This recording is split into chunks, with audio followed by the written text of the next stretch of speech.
Hey guys, just popping on here to make a few pre episode announcements. First, Abbie and I did record this during Mercury retrograde, and as a result, my audio is a little bit wonky for the first 10 minutes. So just get through the first 10 minutes, and then my audio gets a lot better. Thanks for hanging with me on that. My other announcement is a little bit more fun, and it's about a in-person consulting skills training that I am teaching with Kay Taylor in Chicago at the end of August before the United Astrology Conference. If you didn't know, the United Astrology Conference, or UAC, is happening in Chicago the beginning of September of this year. UAC is one of the biggest astrology conferences in the world. There are hundreds of talks and speakers, and I actually am lucky enough to be a speaker. So if you are attending UAC and you see me, please say hi. Now, as for consulting skills, you can still sign up, and this is really a training course geared towards astrologers who are looking to work on their communication skills in order to offer more trauma informed, caring, and compassionate readings for clients. So, if you are wanting to build your confidence as a professional astrologer, wanting to feel more prepared for some of the sensitive topics that your clients might bring up to you, I think this is an awesome course to take a look at. It's technically part of the OPA Professional Astrologer certification process, but you don't have to go through the whole certification process to take this course. You could just take this course and be done with it. You also don't have to be going to UAC in order to sign up. So I would love to have you in the course, in the training. If you are interested and if you have any questions, you can email me or DM me on Instagram. You do have to be there in person August 30th, August 31st, and September 1st. There's more information on OPA's website, and the link will be in the show notes to read the full course description. So I just wanted to let you guys know about that because it is kind of a unique opportunity. I don't know the next time I'll be teaching this in person, although I do hope to be teaching this training course more often online in the coming years. So yeah, that's about it, guys. I hope you enjoy this episode with Abbie. I think we killed it. And yeah, let's get into the episode. All right, we'll say a prayer to the Mercury gods. Oh, I prayed before I started. Okay, good, I pray good. before all my shows. Welcome back to Witch Church. It's Mal, and I am so excited to have my good friend, my past coworker, and one of my students on with me today. Abbie Brasch is a body worker and a professional astrologer, currently located in the Seattle area, although we did meet when they used to live in Chicago. And I'm so excited because I wanted to do a Jupiter in Leo episode, but I kind of wanted to make it a little bit, I don't know, like spice it up a bit. And Abbie and I both kind of have a love of, I don't know, would you say celebrity charts? I'm a big fan. So I kind of wanted to, Biographical the astrology. biographical astrology. That's a better way of putting it. Yeah. So I kind of wanted to make an episode exploring some Jupiter in Leo natives, and that to celebrate the fact that we are now under a Jupiter in Leo transit since June 29th, 2026, and Jupiter will be transiting Leo until July 2027. So I thought we could tap into some Jupiter in Leo biographies to kind of give us some content or some ideas of what this transit could unveil for us individually, but also collectively. And I thought of you, Abbie, because you are double Leo with Leo Sun, Leo Rising. So I think you were the first person I thought of when discussing Jupiter in Leo. But thanks so much for coming on the podcast. I'm so happy for you to be here. Yeah, thank you so much for having me. It's a big moment for me because I'm a student of yours and I've been a fan of your work ever since we met in 2023. We both started working at Five Point in Chicago, and I can't believe I'm on the podcast. I feel like I've graduated. I mean, I'm still a student. I'm still your student. And yeah, I just feel very honored to be here because I'm a big Witch Church fan. It's helped me through a lot of things and helped me learn a lot about astrology through your podcast. So, very honored to be here and honored that you thought of me when you thought of Jupiter and Leo. Because even though I don't have Jupiter and Leo natively, I do have a few planets in Leo. So, I'm a Leo defender. I have to say, Yeah, I have to say that. I am too. And a Gemini defender. Yes, I'm definitely a Gemini defender as well. I love Geminis. And I love Leos within reason. Yes, yes, absolutely. I mean, I have Mars in Leo, so I also I have a few Leo tendencies that maybe I don't completely notice, but I think it's in there. But yeah, I'm so happy, Abbie, for you to come on, and it's my pleasure to host you. And yes, we did meet at an acupuncture clinic in Chicago called Five Point. And then Abbie was in one of my cohorts for Poets Astrology School. And that was a good cohort because we were able to meet in my living room at the time. So that was super fun. And yeah, I missed that apartment and that class. But hopefully, now that I'm back in Chicago, once I get my hands on a new apartment, I can start having classes in my living room again. So, because that was Oh, fun. it was so special. Yeah, it was so special. We were the first cohort, like the first your Chicago in-person cohort, and I lived really close to you, like a 10-minute walk. So my favorite thing was like Tuesday nights, getting my books and walking over to your house for class. And so yeah, this is a super special time, and that was really when I decided to fully dive in and go the professional astrologer route. I wouldn't be where I am today without you, Mel. So thank Ah, you. well, tell us more about maybe just a little bit of your journey to both astrology and body work, because you kind of have those two modalities under your belt as a practitioner, and I want to hear more about that. Yeah, I've been doing massage and body work for about 5 years now. And so, I I have 12th house placements as well. So I work in a dark room with people working through trauma and things like that. And yeah, I started that like I was in a terrible job in film in 2019. I just had an awakening. It was the same day I got my 444 tattoo. And I was just had an awakening of like, what am I doing? I don't even like film. And it's funny now because I have a podcast and I edit. So I'm like back into the film kind of world in a way. But yeah, I decided to pivot to body work because I wanted to work with my hands and wanted to do something that could help people in like a tangible way like that.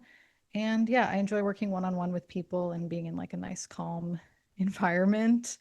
Um, yeah, I enjoy working alone in the dark, but I do like having other modalities and things I do. Um, Mercury does rule my second house, so I've never have less than like two jobs at a time. Like right now, I have three three different jobs. So yeah, I like variety. I also teach improv as well. And so yeah, improv, astrology, body work is kind of the three three things I'm doing right now. Um, and yeah, I got into astrology when I was 18. I was in French class, and there were three of us born on August 15th. And one of the August 15th people was like, have you seen your birth chart? And I was like, no, what's that? And they're like, go look it up. And I looked it up and I was reading about how I had a Cancer moon and I just started crying. I just felt like so deeply seen in a way I never had before. And that was it. That was like I've been hooked on astrology ever since then. But I didn't start like studying it more deeply until about 5 years ago. And then I met you 3 years ago, and then it was just off to the races from there. Because when I met you, you're like, I'm a professional astrologer. And I was like, that's a job. Like, and then being in your class, and yeah, our nights, Monday nights working at 5 Point, I'd always come up to you at the front desk, be like, so what do you think about moon on the ascendant? And be asking you all sorts of questions like that. And then I realized that, yeah, this is one of my passions, and it's nice to be able to like claim that and own that finally. So, yeah, I see clients and I do readings. I'm still like a new professional. Haven't been doing it as long as you, Mal, but yeah, it's just so much to learn. It's so fun doing readings for clients and learning through like meeting people. That's I feel like how I learn the most. Totally. And you're a good example of I think a person who like we can study all day long and like do all of the learn all of the Hellenistic theories and memorize everything and that's all good, but we don't actually learn how to read a chart and be with a client until we're actually doing it. And this isn't me suggesting students go willy-nilly out there and start doing it because obviously, it can be an intense thing to embark on. But I also think there's a phase in every student's life where it's like, okay, the books have taught you this much. I don't know if we can learn what we need to learn now unless we're actually talking to someone and seeing the chart. And that's where the readings really teach us even more about how the signs evolve and yeah. Yeah, exactly. And like a good way to start, you can like read for friends. I mean, if you're studying astrology, you probably already have been reading for your friends just casually, like I was just like, you know, chatting about astrology with people. But yeah, sometimes doing like exchanges with other astrology students or yeah, first time I read for someone I never met before, I was so nervous, but I actually really enjoy reading for people I've never met. That's kind of like actually what I prefer now. You can really, yeah, learn so much and see the chart come to life through hearing other people's experiences. And so, yeah, just just love that. Definitely recommend that. Do exchanges with people and read for your friends to get started, you know? Well, maybe a good segue into Jupiter and Leo then would be to maybe lay out what we're going to do in our episode today, because we do have a few, maybe like 4 or 5 biographical celebrity charts, and Abbie and I are going to talk about these people who all have Jupiter in Leo. But first, we thought it might be nice to just talk a little bit more generally about Jupiter in Leo archetypally and what this combination might mean to us and where our minds go when we think about Jupiter in Leo. And maybe just generally, Abbie, do you want to take a stab at it and like start with yeah, wherever you want to start, if it's with Jupiter, if it's with Leo, if it's with the combination of both, like you go in first. All right, I'm going in first. Yeah, so yeah, Jupiter in Leo. I've been meditating on this for a couple of weeks. Um, it's funny, I feel like Jupiter, is the planet associated with like abundance, expansion, like learning and teaching. And so that being in the sign of Leo, well, my first thought was like art teacher or that kind of vibe. Because with Leo, I'm thinking like, creativity, leadership, um, authentic expression of self in like the best kind of version of Leo. But I could also see that as a bit of like the excess or excess of the like ego too, if it's kind of on the more shadow side. Um, yeah. I don't know. I don't know. I feel a little like nervous to be starting it. Totally, totally. I put you on the spot. I'm testing. No, I'm not. No, I know. I'm like, my teacher's here. Well, I was thinking like, I don't know about you, but the more I was reading into Jupiter in Leo natives, it was just kind of reminding me how um, light cannot exist without darkness. And I think out of all the zodiac signs, there's something about Leo that really represents this like quintessential, like brightest light. Even thinking about Leo being the only sign out of the 12 ruled by the sun. And, the sun is what all of the other planets revolve around. So it's like this huge light force. And I was kind of thinking about the curse of having to deal with that a little bit in a lot of our examples, and how the Leonian's light really cannot exist without darkness that is um, like comparable to that light. And I don't know where I'm going, but I just kind of felt struck by, you'd think, oh, Jupiter and Leo, like they are the happiest, like jolliest person skipping down the road, like planet of expansion in this really like joyous, playful, glamorous sign like Leo. And it's not always like that with the Leo placements, Mm. you know? No, it's definitely not. Like a lot of my closest friends are Leo suns, but I only have one friend that's a man that's a Leo sun. And my friend and I kind of joke we're like Leo men are a different level. Um, but yeah, it's interesting.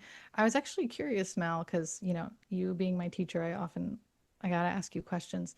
Do you find that, with the nature of Jupiter as a planet and what it represents, with that kind of, you know, it's the biggest planet in our solar system, and so it's about that like growth and expansion and more and more and more. I'm curious if you think that whatever kind of sign Jupiter is in, if it's a sign that it does well in or is fine in, if it just kind of accentuates both dark and light aspects of that sign. I don't know what your thoughts were on that, or if that's like correct or not. Yeah, no, I think that's a really good point. And it's interesting because I think from the Hellenistic perspective, we label Jupiter as the greater benefic, the best planet, the bringer of good things. However, we also see things like death and darkness and loss associated with Jupiter transits at times. Uh, so I think you're onto Depending on where it is in something. your chart. Yeah, yeah, If it's going through the 12th or the 8th, you might get totally. more of those darker kind of things. Is that what you mean? Totally. Yeah. And Jupiter sometimes also reminds me of something I learned from early on in my kind of whatever journey as a practitioner. Something I learned from like kind of a group of witches is the cost of doing a abundance spell, and that is often loss. And Wow. you can't really call in abundance without sacrifice. This is making it sound like we sacrificed a goat or something for for monetary gain. It wasn't that, but I did witness early on firsthand kind of like a darkness that came from an abundance spell. And there was something about that the question you asked reminded me of that, like Jupiter may be expanding both light and dark. Yeah. Yeah, no, that's really interesting. Yeah. Witches were not just sacrificing goats. We hardly ever did that. We're usually just lighting candles in our rooms by ourselves. But yeah, that's so interesting because I was just thinking too, I said I'm like a Leo defender, but I'm also very aware of like the shadow side of Leo is just so obvious. Like it's just very um it's very like abundantly clear when someone's in that like darker kind of egoic side of like the sun, being ruled by the sun, of like I'm the center of the universe is kind of the vibe with the sun. And that can very much go in like the bad wrong direction. So I think that's the danger with Jupiter expanding something like Leo, that it can just go too far in that excessive direction. And you said the word glamorous, Mal. I think that that goes along really well with Leo, and sometimes yeah, it can go just too far. Absolutely. I mean, yeah, look at our not to bring him up, but look at our president, the US's president, is a Leo rising. So I mean it's Shamefully, yes. sorry, Abbie. No, Sorry it's to okay. I think about this every few days, and I hate it so much. Whenever I'm like, "Oh, there's a good transit for me," and I'm like, "Oh, it's probably a good transit for him too." I hate right, that. right. It's definitely it's definitely a curse. But I will say that I was actually thinking about the word glamorous, and I heard Danielle Laporte say this on a podcast recently. She's kind of like a manifestation coach. I wouldn't be surprised if she had some Leo, although I don't know her chart at all. But she was talking about the word glamorous and how the word glamorous means something about at the root means something illusionary. So I was like, ooh, that is so actually Jupiter in Leo. And I looked it up a little bit more, and it turns out the word glamour um, kind of came about in Scotland in the 18th century, and it came from the word grammar. And this is because in 18th century Scotland, grammar was sort of like a term used to describe like texts and books. And particularly at that time, a lot of books were occult texts that were widely associated with magic and enchantment and spells. So that is like grammar eventually turns into glamour, which then means illusionary, fake, magical. And we don't talk about that word like that today, but I think there is something underneath the word of like, ooh, like to be glamorous might be to sort of cast a spell or to sort of not trick people into thinking you're beautiful, but like there's something there about the what's the word, like the character of being glamorous. It does feel like a character. Yeah, it's funny you're saying that. What's that? That's making me think of this D&D podcast called oh, what's it? It's called Worlds Beyond Number.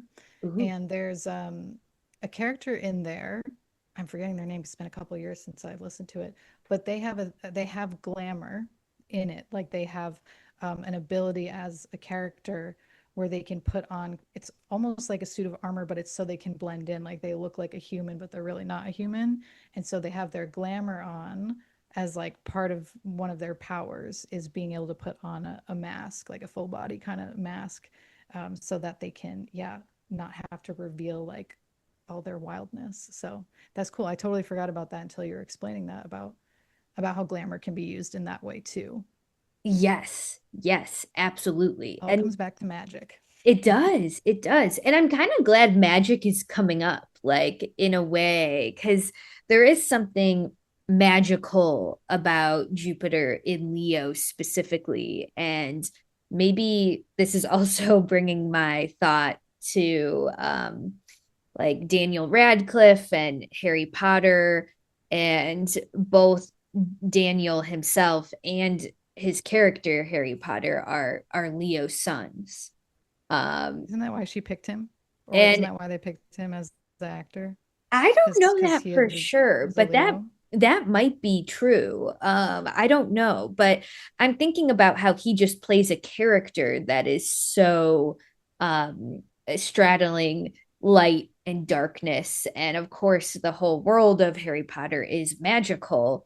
But like the cost of magic is really big, and he often gets in trouble or is always dealing with like the power dynamic of being a wizard and all of that. And I Being the wonder, chosen one. the chosen one, and that's another theme I wanted to say about Leo, like big Leo transits. I find that Leo tends to be the one, the chosen one, whereas Aries tends to be the first. So like Mhm. Aries does it first, but then Leo is Leo does it remembered for later. it. Um, yeah, I don't know what that makes Sagittarius, the last fire sign, but we The can one who maybe. fixes what Leo did wrong or something, makes it better. No, that's so interesting. Yeah, Aries is the first. Leo is maybe the one that's known for it. Yeah, I love that. I'm just sitting with that. That's really cool. Um, yeah, that's Yeah. I thought I Well, had more to say about it, but I guess not. one thing I do want you to talk about a little bit more is improv because I'll this is always talk something. about improv. Be careful. Be Yeah. careful what you wish for. No, I mean, it's something that I feel like kind of relates to both just your chart being Leo rising, Leo sun, but also generally, I think we can relate Leo to the practice of comedy or improv in some way because all of those things sort of root back to tapping into something like interdimensional, maybe something to do with our inner child. But tell Mhm. me more about how you think about improv in relation to Leo. Yeah, yeah, I feel like the best like version of the Leo archetype in my opinion is like focus on self in a way that's like we're trying to better ourselves so that we can better humanity. Like by knowing yourself well enough, you can then like help others more. And also by being your most authentic self, you're living as like a higher expression of your most like, divine self. And I feel like the Leo archetype, I feel like that's a kind of a more positive way to think about it. But yeah, Leo's often associated with like the actor and like theater. And I'm thinking how like, yeah, in theater and improv especially, like you really have to slow down and be in your body and be with yourself and reacting to what's happening in front of you. And so I feel like it takes a sense of like being tapped into like your whole self. And I'm not like an actor. I've only done improv, so I guess I'm kind of an actor, but not like a serious serious actor. So never had to like prepare for a role or anything like that. But my understanding is that you want to bring like yourself through the character too at the same time. Like you and the character aren't like totally separate. You want to bring yourself through it.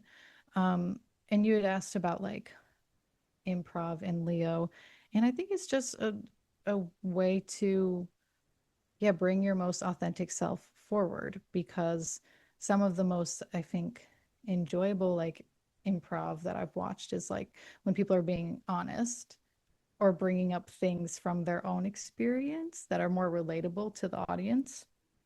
So a lot of times, like if I have a show at night, like stuff that has happened during the day will come through, like without me like consciously trying to.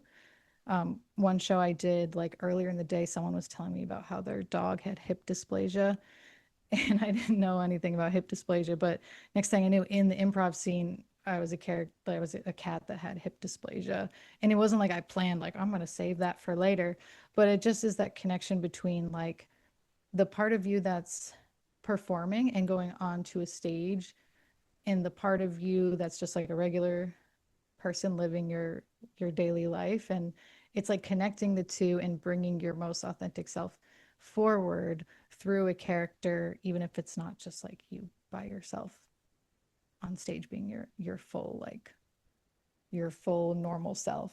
Did that make any sense?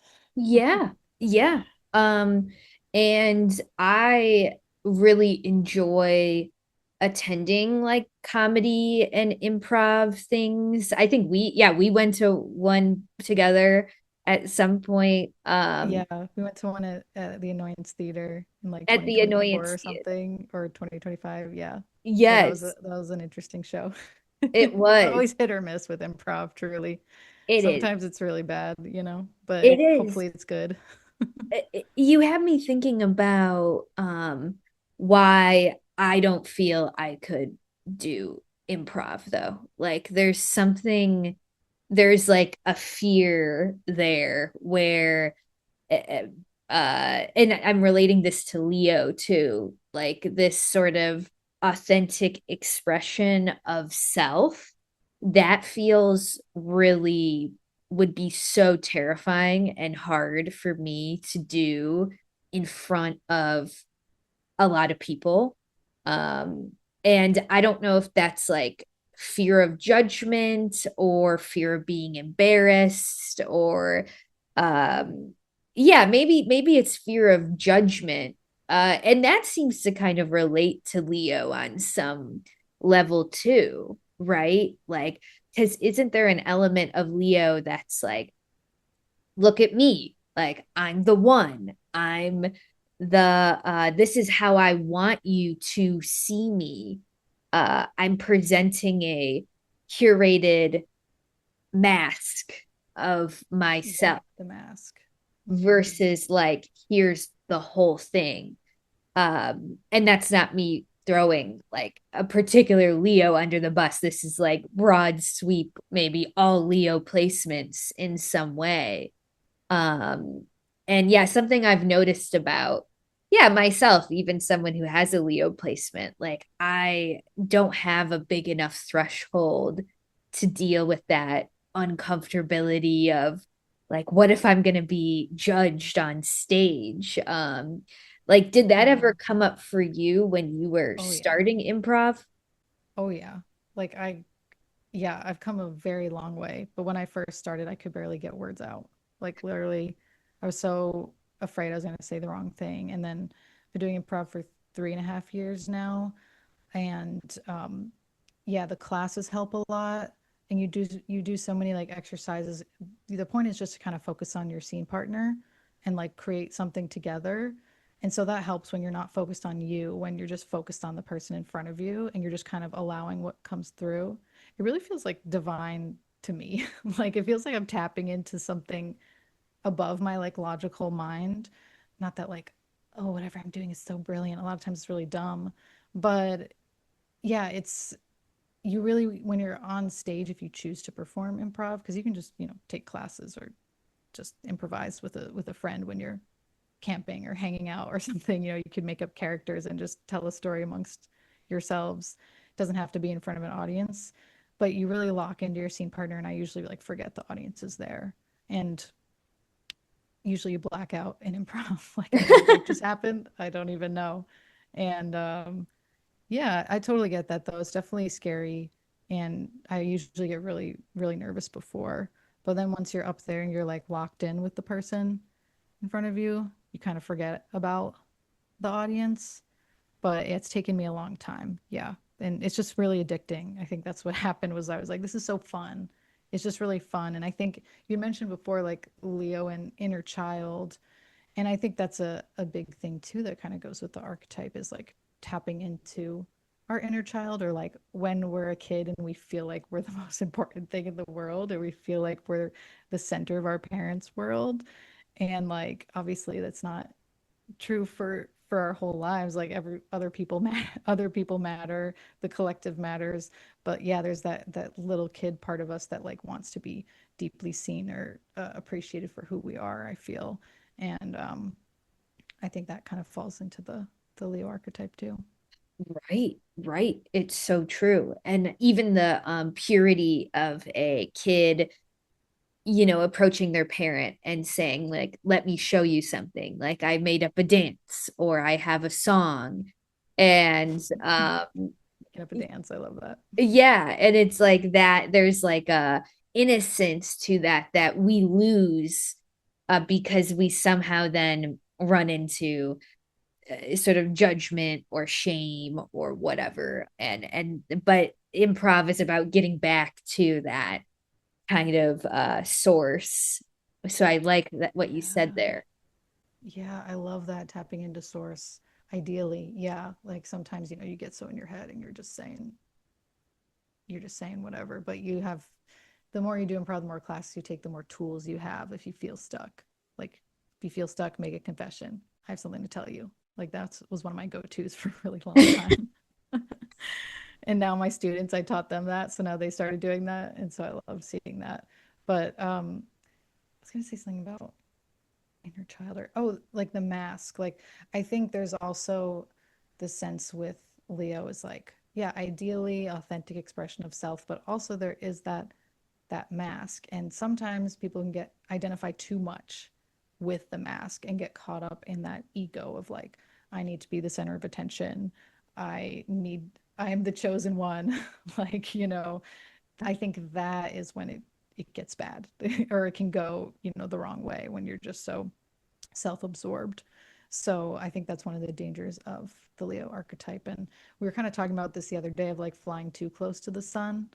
Like it's also, true in astrology of when a planet's under the beams of the sun gets burned up.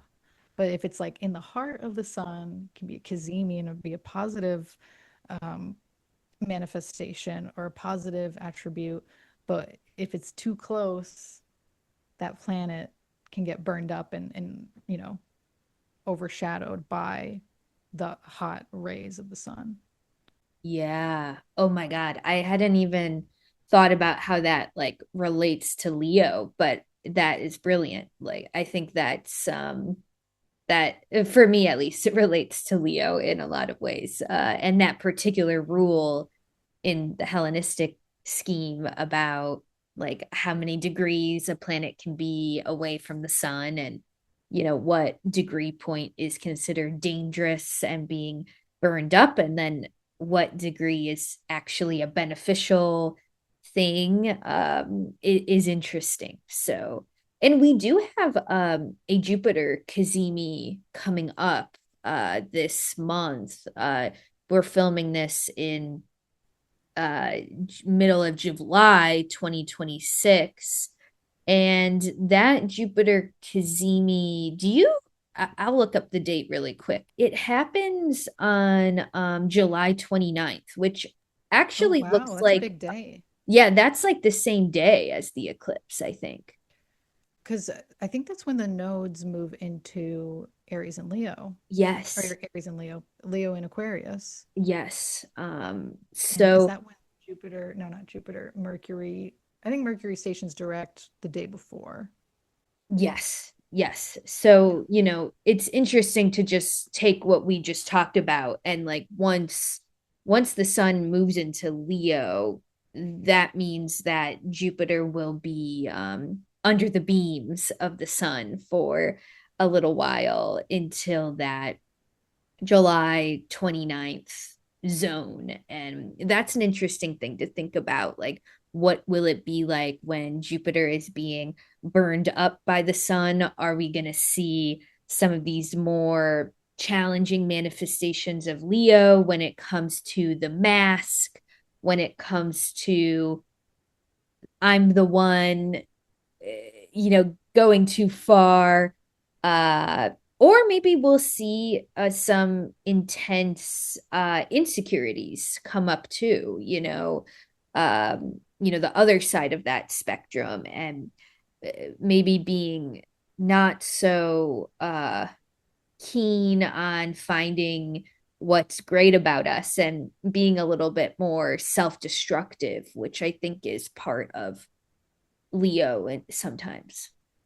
Yeah. Yeah, I definitely want to talk about that with one of our example people too, is the kind of excess aspect with Jupiter and Leo. Yes, yes. And that's a perfect segue because I think we touched on a lot of things that could come up with Jupiter and Leo just thematically, archetypally, and I say let's get into the bios and we'll see what we learn from our 4 or 5 Jupiter and Leo people. Yeah, do you have any person that you want to do first, Abbie? Yeah, just real quick, I have a friend who has Jupiter in Leo conjunct the sun. Not Kazemi, I think they're a degree apart. Um, but in the eighth house, and they're kind of like the quintessential Leo, like in a positive way. And it's something they care about a lot is like social justice, which I think is very, Jupiter.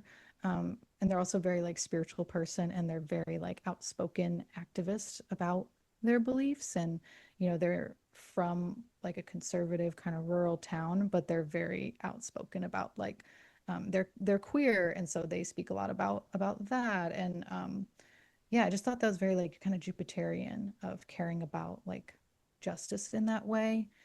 And they worked on America's Got Talent for many years, which I felt like was very Jupiter in the eighth house of like lifting people up for their talents and like other people being seen.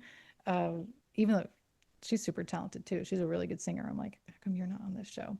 But I just thought that was interesting. And her moon is ruled by that Jupiter in Leo. So that's not a celebrity yet.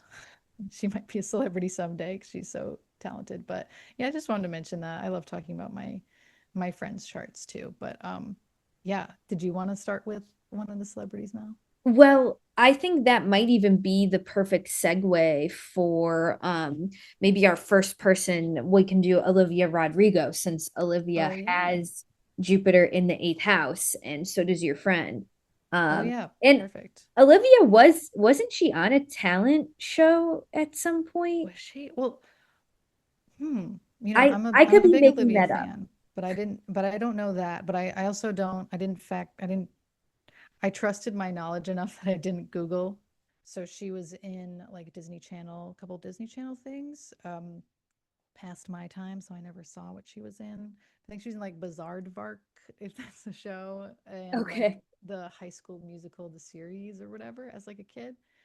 And yeah, she's Sun in Pisces, 1 degree Pisces, and which means her sun is ruled by Jupiter in Leo in the eighth house.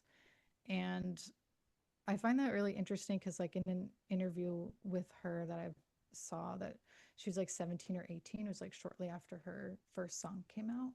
She was like, I've been obsessed with breakup songs ever since I was a kid. And I'm just like, that's so eighth house. Like, the things that she likes to write about and sing about, like heartbreak, devastation, and loss. And I mean, her song "Driver's License." First of all, I think it's hilarious that that was her like coming out song because it's her son's in the third house, and so of course it's about driving. Like her first song is about driving when the third house has to do with like local travel and stuff like that. Um, but yeah, she sings about dark stuff. She doesn't shy away from that, which I think is very eighth house. It's like she's illuminating that part of her life, um, and just life in general through her music. And so, yeah, anything else? Anything, yeah, you want Yeah. to say about it now? Well, I think totally. I think that's such a good point. And I'm just thinking about generally, like everybody's chart landscape will have a Sagittarius and a Pisces house. And your Jupiter placement will rule or influence your Pisces and Jupiter house. So, just this sense that Olivia Rodrigo kind of like knew she wanted to be a singer and like had this talent from a young age, and her son being ruled by Jupiter makes sense. And then like her, yeah, like you said, her focus on darkness, or her focus on breakups, even her latest album being it's You seem pretty sad for a girl so in love. What yes, I've been listening to the last month on totally. repeat. Oh God, it's so good. I So love it. good. And there's something interesting thinking about how her 12th house is also ruled by Jupiter in Leo, because her 12th house is the Sagittarius house. And her music actually feels kind of 12th housey too. Like I didn't see this when I was in it, but then afterwards I saw it. There's this line in her latest album about how in the song Purple, where she's red and he's blue, and they kind of like a mesh in a way into purple, and there is something kind of shadowy about the song too, because the song's kind of like I lost myself in a way to my love with you. Damn, I have chills. I was listening to that song today and I woke up with that song in my head. So it's funny. I really love that song. Yeah, it's like the seeing love in a really magical way of like, wow, I'm seeing the world in a different way because now like I have you, but then yeah, you're totally lost in that. So that's really interesting. Also the fact that I mean now I'm just looking at her chart in general now that we have it pulled up, but I'm like she has Chiron conjunct Venus in the first house. So obviously I'm thinking about all the other things now, but that's really interesting. Yeah, it's like her 12th house is Sagittarius, so it is ruled by that Jupiter in Leo. Like, yeah, that makes so much sense. Yeah, totally, totally. And we'll see where her Jupiter return period takes her, because Yeah. now for the next year, she'll be in that Jupiter return period, which will happen around the time you're 23 or 24, because the Jupiter return period will come about every 12 years. So technically, all the people we're talking about today are in a Jupiter return period. Yeah. Oh, and I wanted to say, I think one more thing about Olivia was like just how she's such a great performer and she leans into that so much. Like, you know how some artists are like, oh, I'm not great on stage. Like, I'm kind of brooding and shy or whatever. And she's like, she embodies it. Like, she really steps into that performer role. Like, and she's a good, a good singer, a good actor. Like, she really embodies that Leo kind of, um, I'm being myself, but I still have a mask on at the same time, like with that big performance element to it. And I think it was because, of course, I watched the Guts World Tour movie. She has a part where she's like sitting on a moon and like floating through the space. And I'm like, oh, that's so, yeah, the bigness of the Jupiter and Leo, Jupiter making those Leo themes bigger. And like, yeah, she's got Moon conjunct the midheaven too. So I think that also probably brings about the like I'm sharing my inner world with with the world. Totally. Yeah. Yeah. I think that's such a good point. Like her, yeah, her ability to perform seems almost innate to her. Which like actually you can't say about that many people. Like even some of the biggest stars had to like develop over time to like become the performers that they are. And I'm not saying Olivia hasn't had to work hard on her performance, but at the same time I'm like there's just something natural about it. Yeah, it comes naturally to her. It's not like someone like Kurt Cobain who's also a Pisces. I don't remember what degree his son's at, but similar early degrees of Pisces, same as Olivia. He's like, I don't want the fame, like this is too much. But she's like, I'm here to perform. This is what I'm here to do. And in her Guts World Tour concert movie, she shows videos of her as a little kid, like pretending to talk to like her audience and her fans. So Yeah. yeah, she was like born to do this, and really steps into that. in a way that not every performer does. Absolutely. And one more thing as we're talking about this, I'm kind of thinking about the music video she released as a part of her new album, which is the one where she's in Versailles. Oh my God. That's so Jupiter and Leo. Isn't it Jupiter and Leo? What I is the didn't even song called realize. again? That one's called Drop Dead. Drop Dead. And This that's so eighth house. Oh my God, Mel. Oh my God. Wait, we just Discovering this live. Wait, because yeah, she says you're looking like an angel on the walls of Versailles, and then she films it at Versailles. Um, wow, and we might talk about Versailles today too. yeah. So all Yeah. connected. It's all connected for sure. All right. Well, we just definitely that I'm shooketh by that last Shooketh. that last discovery. Do we feel good about going on to the next person? I do, yeah. I feel good. All right. So our next person that is a Jupiter in Leo native is Anthony Bourdain. Um, he is a Leo rising and has a pretty packed first house. Jupiter is obviously there in Leo, but Jupiter is sitting very close to Pluto in Leo and then Uranus as well in Leo. So, like there's other factors here that is sort of coloring and influencing Jupiter in Leo, but I think we can still speak to Anthony Bourdain being a good example of Jupiter and Leo natives. But yeah, how do you feel about this one, Abbie? Yeah. Yeah, it's funny. Around the time that you asked me to do this podcast, I was getting all these Anthony Bourdain quotes in my algorithm. So it was top of mind. But yeah, I mean, another thing associated with Jupiter is like travel, right? And like expanding your mental horizons and your physical horizons, like traveling, seeing the world, seeing other people's perspective. And there's so many quotes. I wrote down a bunch of them that he says that are about, you know, travel and how it changes you on a deep level. And I was reading yesterday that like his first kind of big experience with food, I guess, yeah, did we say Anthony Bourdain's like was a chef and a travel writer? And no, sorry, not a travel writer. He was a chef and a writer, but then also started a travel show about like food and in other cultures.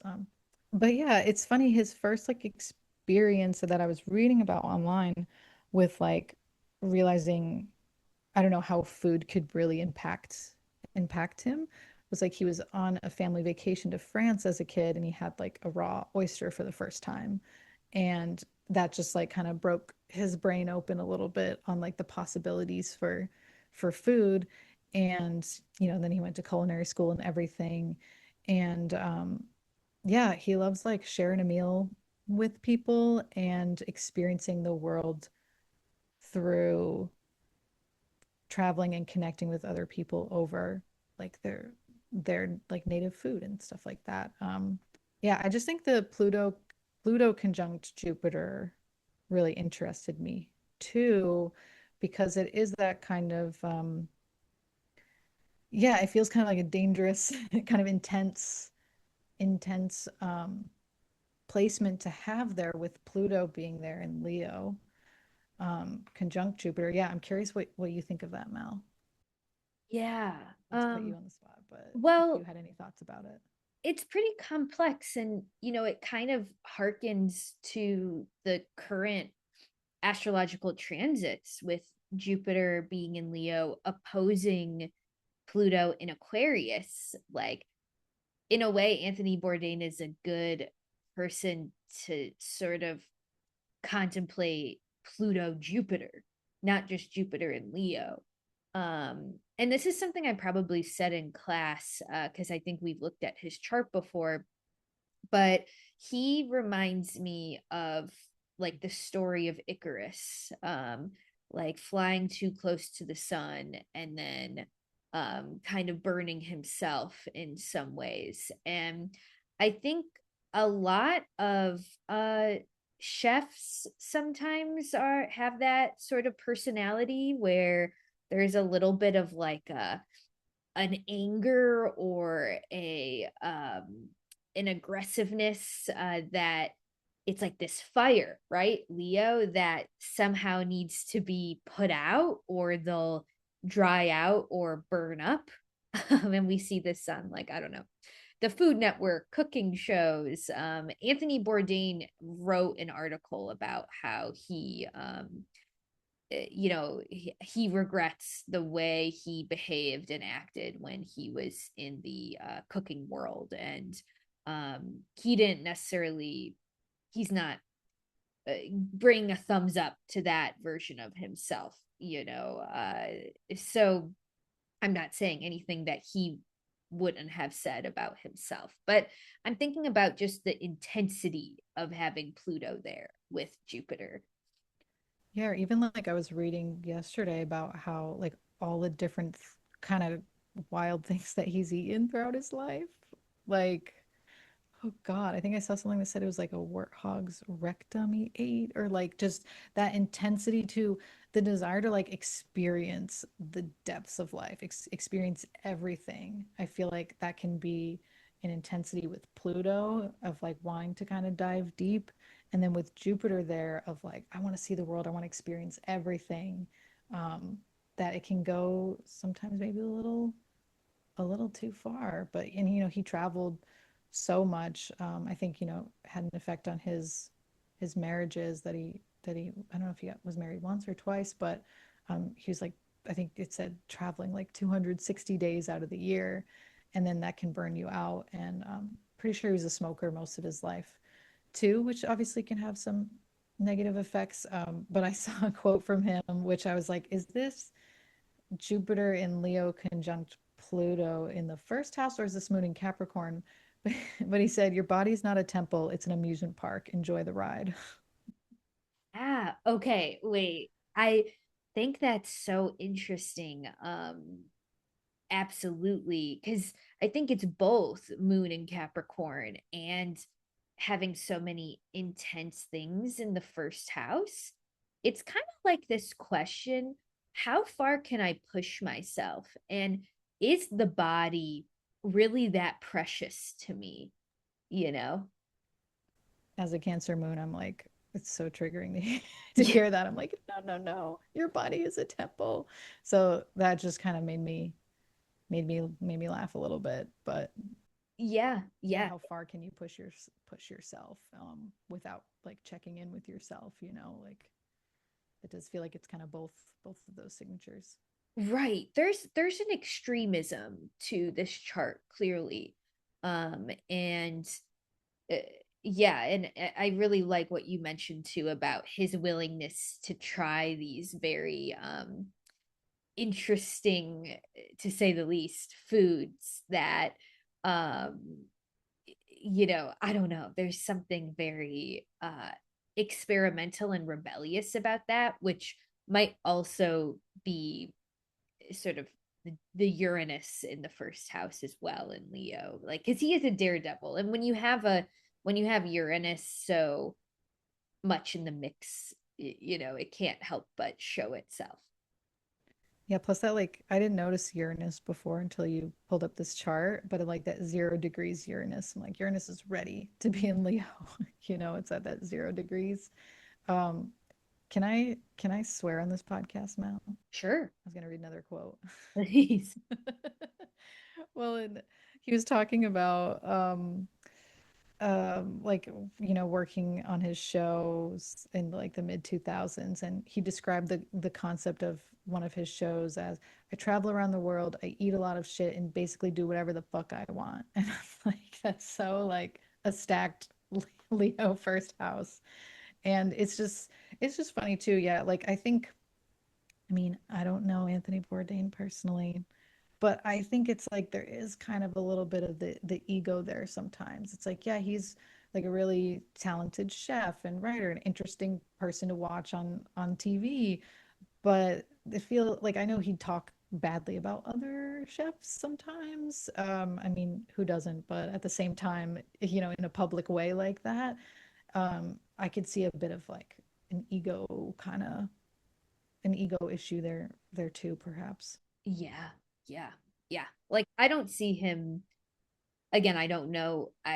Don't know him personally, but I don't see him being um a people pleaser or like an amicable person in a way, like not very worried about um like what people really think about him. But at the same time, there is this deep empathy he's able to have.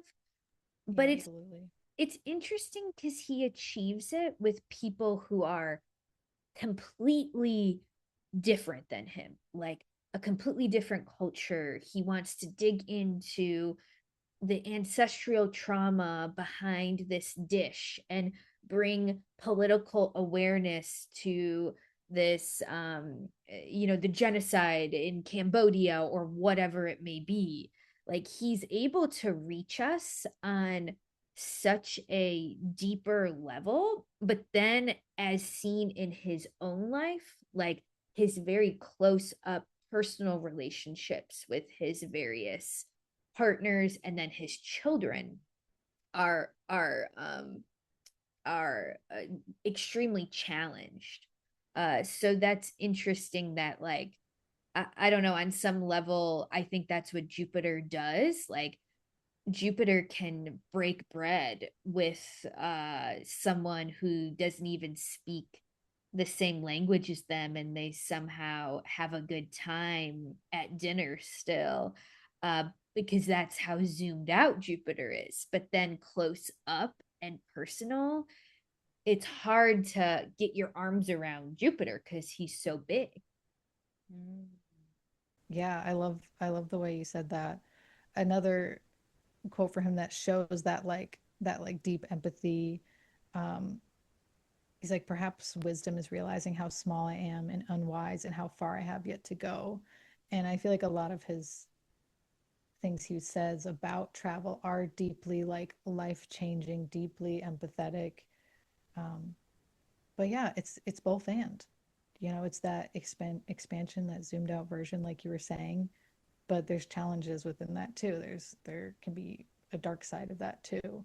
But yeah, he had a deep sense of curiosity and getting to know the world through people and through food. And yeah, I just think that's really cool.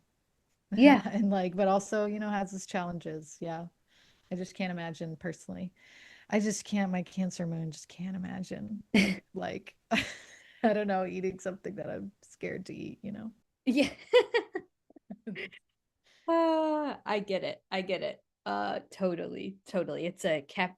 Yeah, comment below if you're a Capricorn moon and you're an adventurous eater. Is that a Capricorn moon thing? I don't know. So we'll move on to our next one. And I brought Anderson Cooper's chart, who is a worldwide journalist and news reporter. We probably all are familiar with his work in some ways. And he has Jupiter in Leo in the 11th house, because he is a Libra rising. And what I noticed about his chart or his transits, at least right now, he's going through both a Jupiter return period and a Saturn return period, because he also is Saturn in Aries, which I find interesting and maybe an interesting piece of his puzzle too, when it comes to his Jupiterian archetype. Yeah, like how often does that even happen that you have a Saturn return and a Jupiter return at the same time? Like it feels like a pretty significant like life period that he's in, I would think. Totally, totally. I don't know if that happens for everybody. I don't know off the top of my head, but I don't think it does. So it's interesting to think about that for him. But one thing that I think, Anderson Cooper, let us know if you're listening. yeah, let us know. One thing that's interesting about him is that he is the great grandson of Cornelius Vanderbilt, who was a sort of famous American billionaire who built a lot of our railway systems. And, what's interesting is that Anderson Cooper, being a descendant of Vanderbilt, that for me harkens sort of Leonian royalty, if that makes sense. And I mean, it's interesting because, like, as an American, like, we don't have royalty. We don't have like a royal family. But like our monarchs become rich people, essentially. The Kardashians, The Kardashian and our celebrities. royal family. Yeah. And we do have a Kardashian coming after this. But I just think it's interesting if there was anything that America had that was close to the royal family, it would probably be the Vanderbilts, at least in the late 1800s through the early 1900s. And when Cornelius Vanderbilt died in 1877, I was reading that he at that time had made or had amassed about $100 million, which is like more than $100 million these days, but back then it was $100 million. He had more money than the US Treasury, and one out of every $20 in circulation belonged to a Vanderbilt. Oh my God, that's wild. Yeah. So I think it's just interesting to think about, even though that Anderson Cooper was very far removed from his great grandfather.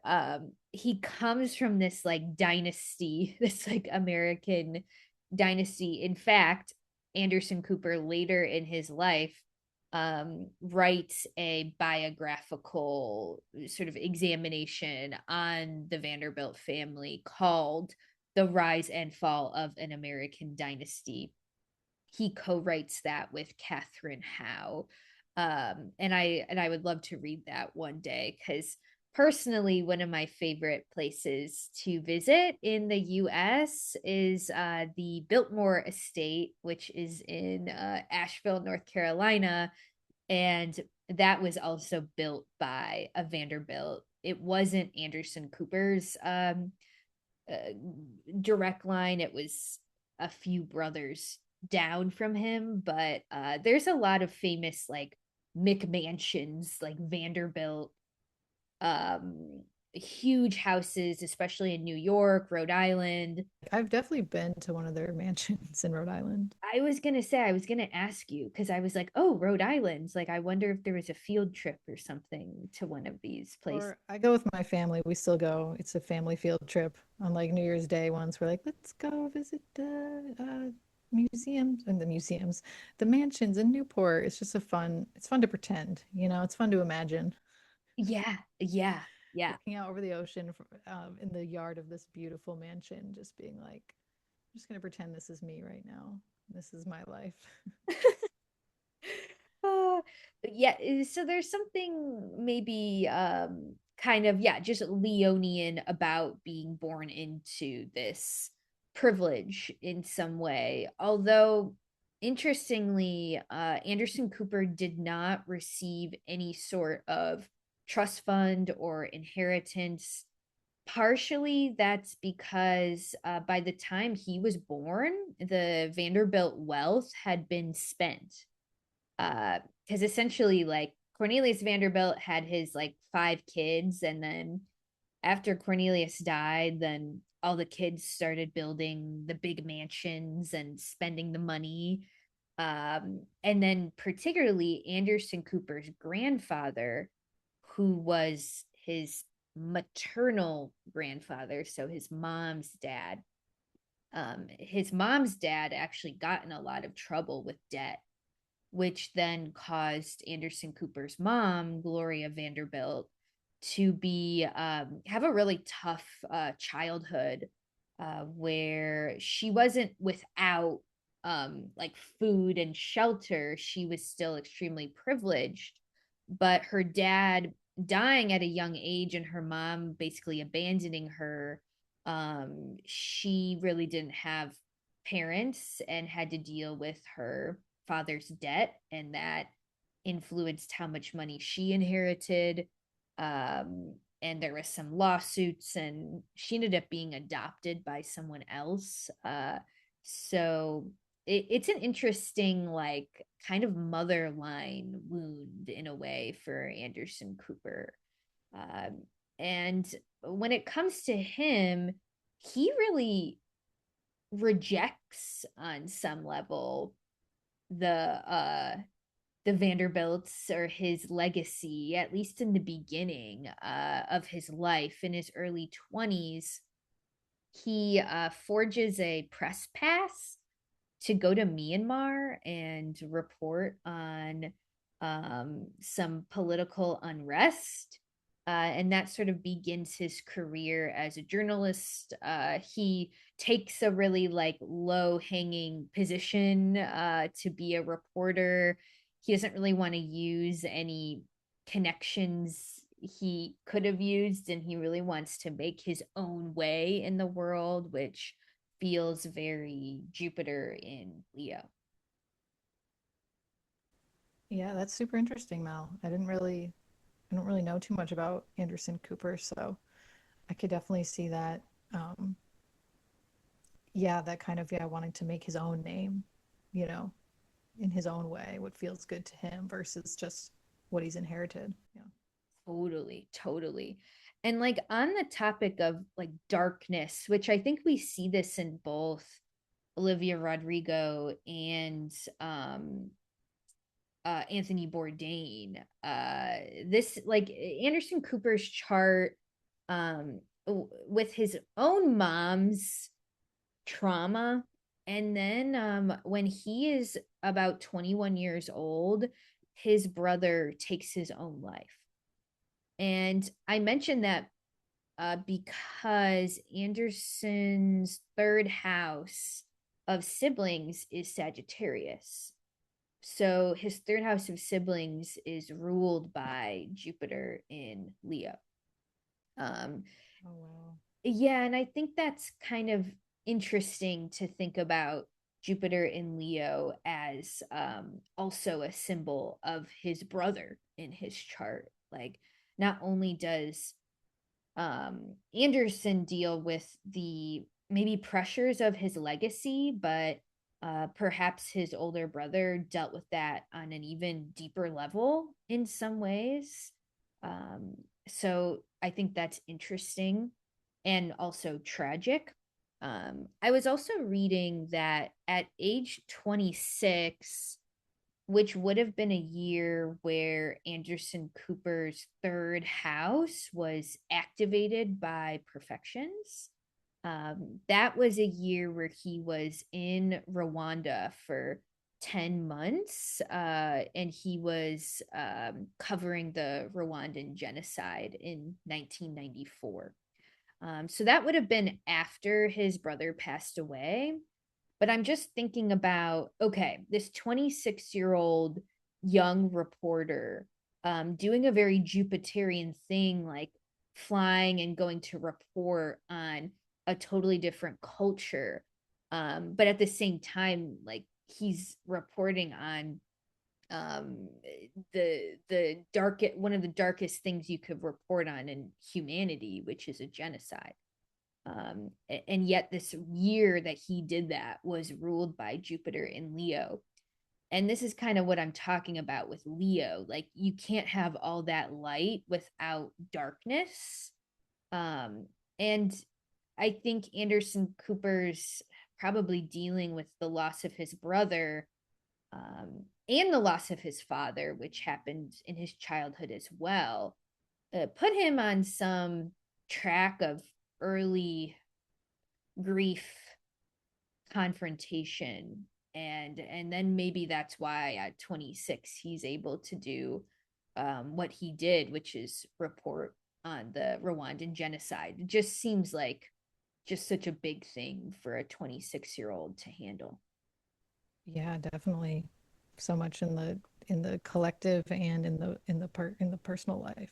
Yeah, dealing with both of those things at the same time. Yeah, Yeah, that's definitely a lot. yeah, exactly, exactly. So I hope this Jupiter return for Anderson Cooper is a good one, and isn't as dark Yeah, as let us know how it goes, Anderson. If yeah, you're listening, yeah, let us let us know. uh comment. um okay, so that brings us to our next one, which is Kris Jenner. um yeah, take it away, Evie. What do you think? Well, the first thing I noticed was that she has Pluto conjunct Jupiter as well, but it's actually exact in the 12th house. And yeah, same Jupiter, Pluto, and Leo in the 12th. And her seventh house is Pisces. She doesn't have any planets there, but who rules Pisces? Jupiter and Leo. I know, Mal, you had pointed out some, I think you probably know more about Kris than I do. Yeah, yeah. So, yeah, yeah, I want to hear your take on it. Well, I think thanks for setting that up. And yeah, Kris Jenner was only born about less than a year apart from Anthony Bourdain. So she has similar configuration, outer planet configuration, this Jupiter in Leo, Pluto in Leo, and Uranus in Leo. And like Abbie said, I'm looking at her seventh house of relationships being ruled by Jupiter in the 12th house. And her relationships, she's famously married to Robert Kardashian, who was the lawyer um, who defended OJ in the OJ Simpson trial. Um, and That's she's how they got famous, right? The that's kind Kardashian yeah, family got that's famous. kind of like their rise to fame in a way, or I like don't know how the all the lore and family stuff. becomes known. um and then she later is her second marriage is to Caitlyn Jenner, um then Bruce Jenner. um and I think it's just interesting that this is a good example of someone with the ruler of their seventh house of relationships in the 12th house, because the 12th house is a house that's a little bit more hidden and subconscious. And on the one hand, let's start with the Robert Kardashian marriage. Um, there's probably things that we're not seeing in the public eye about that marriage that are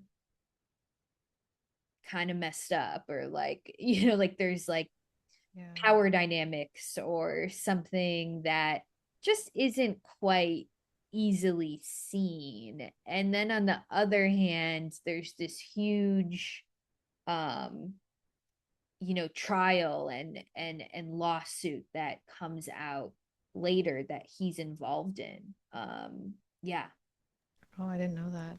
I also wonder too if like, the 12th house being a lot about isolation and solitude. I wonder if she's felt like alone in her relationships. I mean, again, I don't know Kris Jenner. I could be wrong. But the fact that she has Jupiter there, it's like, oh, maybe she wants so much from her relationships, but at the same time, she ends up maybe being alone a lot or being isolated a lot, and whether that's in her own feelings or maybe they're separate a lot because of the nature of their careers. Again, I don't know all the Kardashian lore, but that was my thought with seeing the ruler of the seventh in the 12th. And yeah, power dynamics for sure, with that being conjunct Pluto. Totally. Yeah. Yeah. And just the fact that she's married to a person who becomes famous later for a 12th house reason, you know, Oh my gosh, you're so yeah, right. coming in defense of you know, someone who's not a great person. And then there's a different story with Caitlyn. I mean, Caitlyn also was famous for her Olympian successes, but then she becomes even more famous when she later comes out as a trans woman. Um, and that also feels hidden. Like 12th, the thing in the 12th house isn't seen until later. Wow. Yeah. That's such a good point. That's wild. Yeah. Yeah. That's kind of the nature of the relationships that she finds herself in, is that 12th housey kind of hidden power dynamics. Yeah. And I think it's interesting that she's kind of as her career point, like she kind of coins the term momager, like the manager of all of her kids. And I guess her kids would be fifth house. But fourth house is in Sagittarius, and that's the house of parents and the home. And she has famous children who she helped push towards fame in some way. Yeah, definitely having that Sagittarius ruled by Jupiter and Leo in the 12th.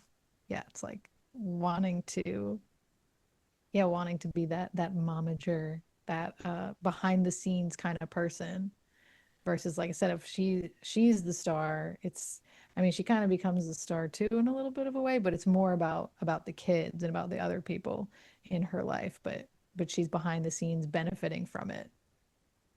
Good point. Yeah. Yeah. Such a good point. Like it's not actually her on stage most of the time. She, but she's like on stage because of her kids. I don't know if we're going to talk about her face transplant or if that has anything to do We with can talk this, or about that's her, everyone's got their own business with what they want to do plastic surgery wise, but we were talking about the mask in Leo, and that is something we talked about the other day. I don't know if we wanted to talk more about it.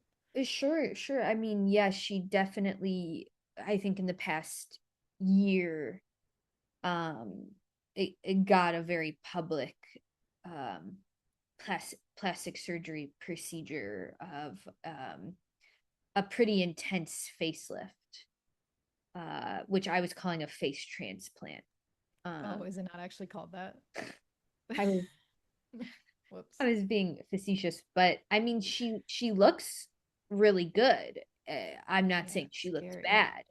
No, But she's I think scary. there is something interesting about like Hollywood and the mask we wear, and even trying to avoid aging feels kind of Leo in a way. Oh yeah, because I mean, Leo's opposite Saturn, right? And Saturn is about death and aging.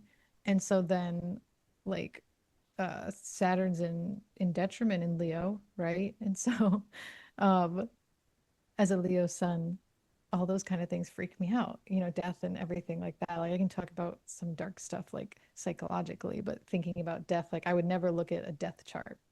Like, to me, I know some people like want to look at the astrology of when someone dies, and that really terrifies me. And so yeah, just trying to, the whole Hollywood thing, like you were saying, Mal, of trying to avoid that aging, avoiding that. Let's go more towards the sun, more towards the like youthful beauty.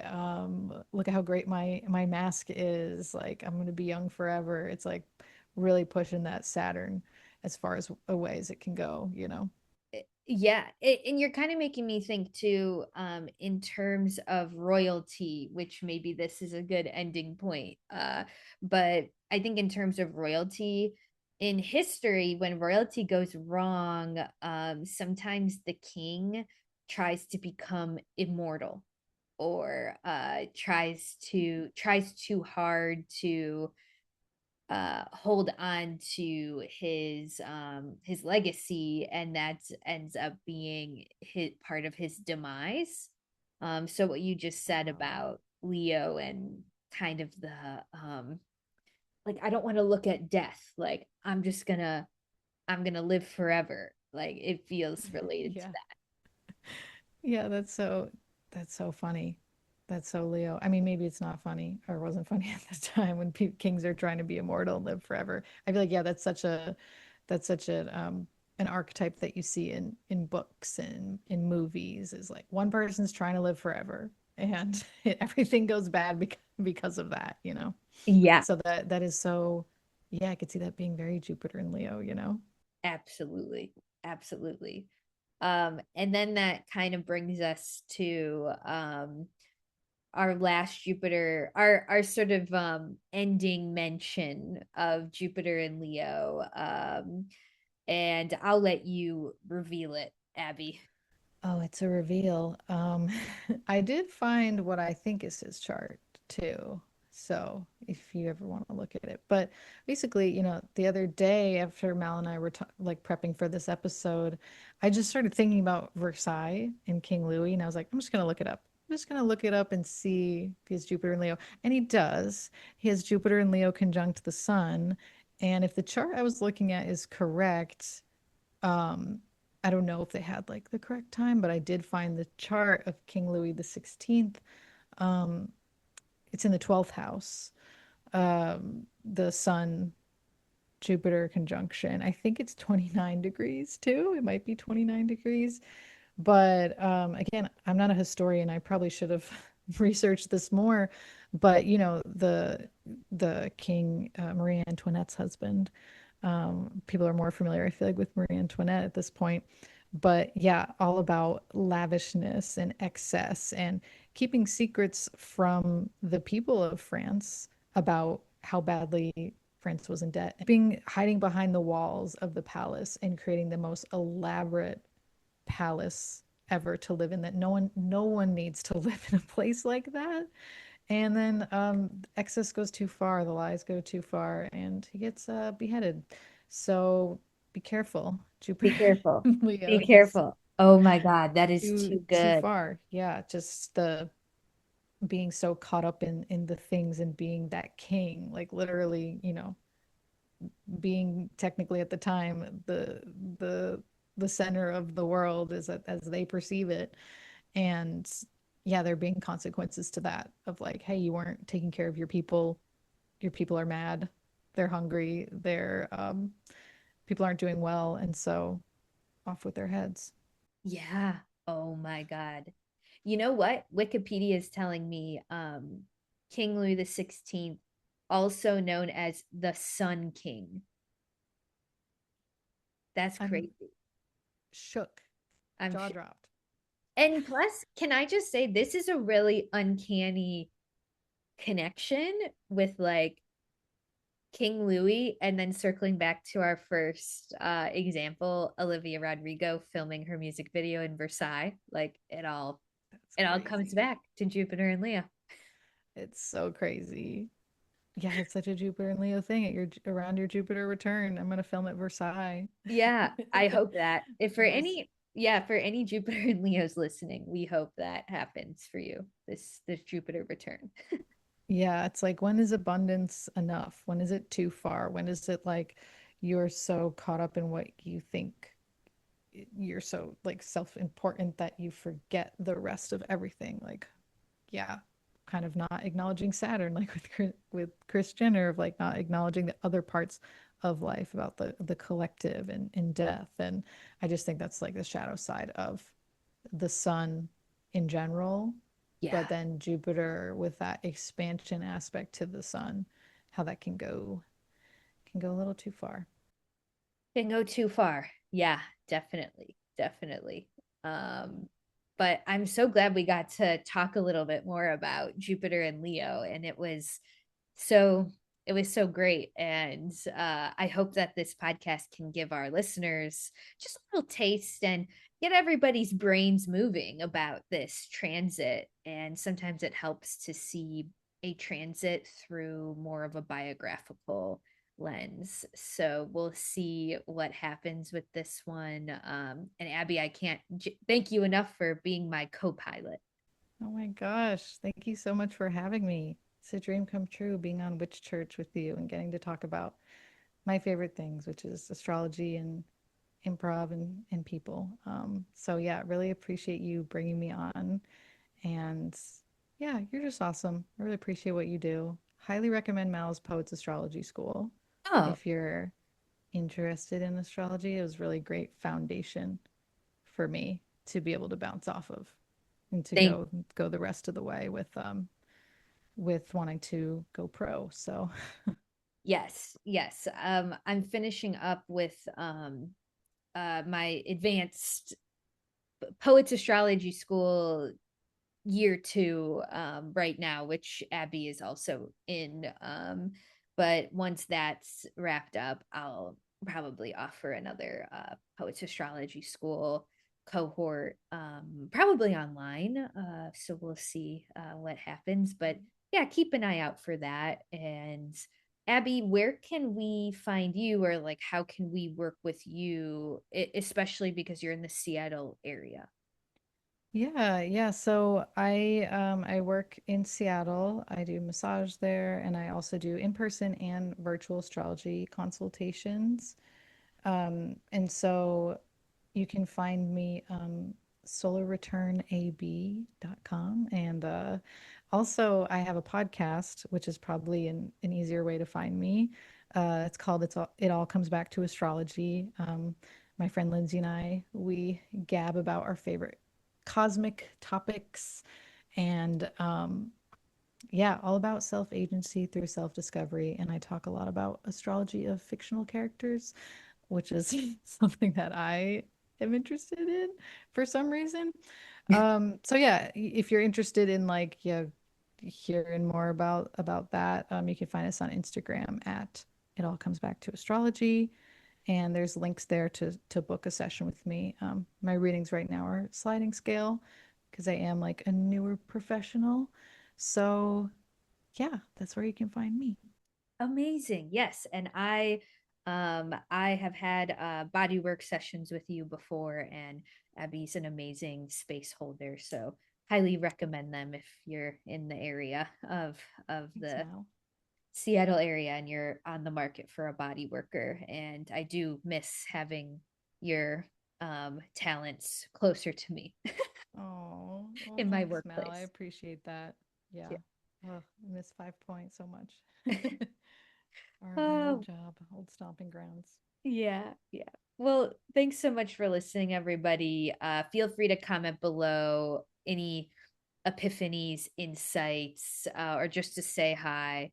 And we'll catch you in the next episode.